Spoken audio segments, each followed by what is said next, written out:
Across many industries in the world, you probably won't be surprised that the real estate industry is one of the largest industries. Last year, among the top few players in the GDP ranking, America has an annual revenue in the real estate market of 493 billion, Japan 290 billion, European Union 355 billion, and China has an astonishing number of 2 trillion. That is roughly a double of all of the previous countries combined. Do bear in mind that China's GDP per capita is only ranked 65th. So why does China have such an astronomical industry? Well, Chinese households are well known for high saving rates. They put the money in various forms of assets, but they choose to put it all in the housing market. It is because of marriage culture and macroeconomic policy in China. Let's dive in the marriage culture. Housing ownership is considered as a prerequisite of marriage in China. 80% of Chinese females believe that it is necessary to secure a housing before marriage. At least half of the singles, including both males and females, strongly believe that guys should take the responsibility of paying for the first installment. After that, married couple can share the mortgage burden together. The need for a housing gets even more urgent when 70% of females are not willing to live with the parents of either party. Unsurprisingly, under this pressure, most of the Chinese young people buy their first flat at 29 years old.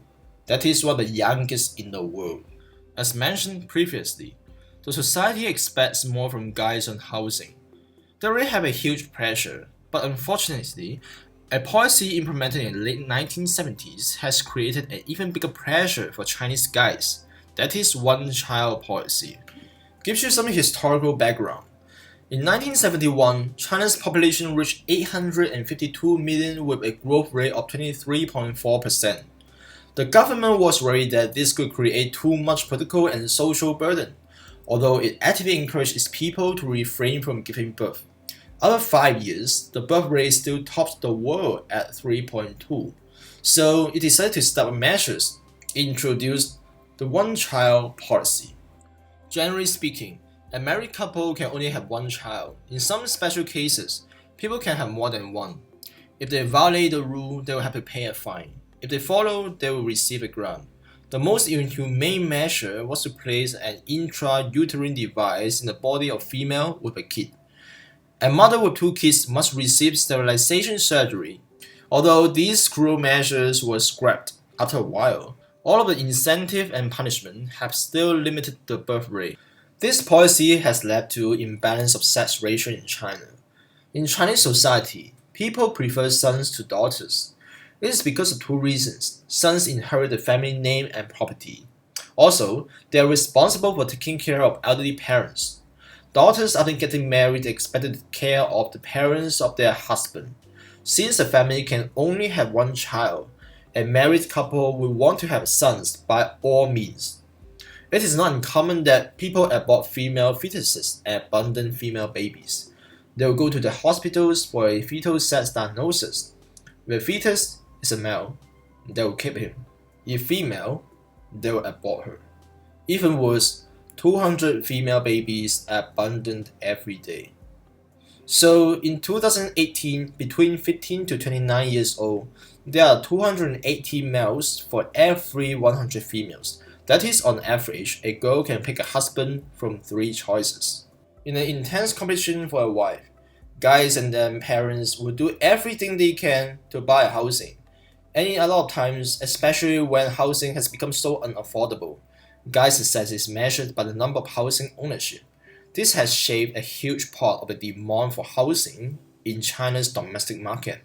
But there is another reason for the high demand. It is about the investment. Since the global financial crisis in 2008, the deposit interest rate has remained almost zero to stimulate the economy, while inflation rate has been around 2%. This year it even shoots up to 5%. People can't just let the money sit there. They have to put it somewhere for high return and preserve the value of the savings. Among many assets, housing stands out from the crowd. In the last 20 years, the average housing prices grew at a rate of 9% every year. Some cities even have a growth of 30%. Let's say if you bought a housing 20 years ago at 1 million, today you will have earned at least 4 million. Meanwhile, the Shanghai Stock Exchange Index has essentially zero return from 2001 to 2016. Also, because of capital control, they can hardly invest in foreign market, so putting money in the housing market has become an obvious choice. In fact, they have a religious belief that housing prices will continue growing forever. These people are mocked as having housing purchase cancer. Besides, since 2008, the Chinese government has adopted expansionary monetary policy. Look at historical data. As credit supply increases, housing prices follow. Since historically the growth of housing asset, that is 9% on average, outperforms that of any other asset, we can believe that people predominantly invest their borrowed money in the housing market. Low interest rate environment encourages this investment behavior. By combining marriage culture and macroeconomic factors together, we can understand why Chinese people religiously throw their money into the real estate market and eventually create the largest industry in the world, or the greatest housing bubble. Recently, Chinese economy is experiencing recession due to trade war and the pandemic. The government is launching a stimulus package of 7 trillion and losing the monetary policy to save the economy. Putting all of these factors together, will the housing bubble continue to grow or finally go bust? We will see. In this video, I've talked about the reasons for the housing bubble from a demand side. Next video, I'll move on to the supply side.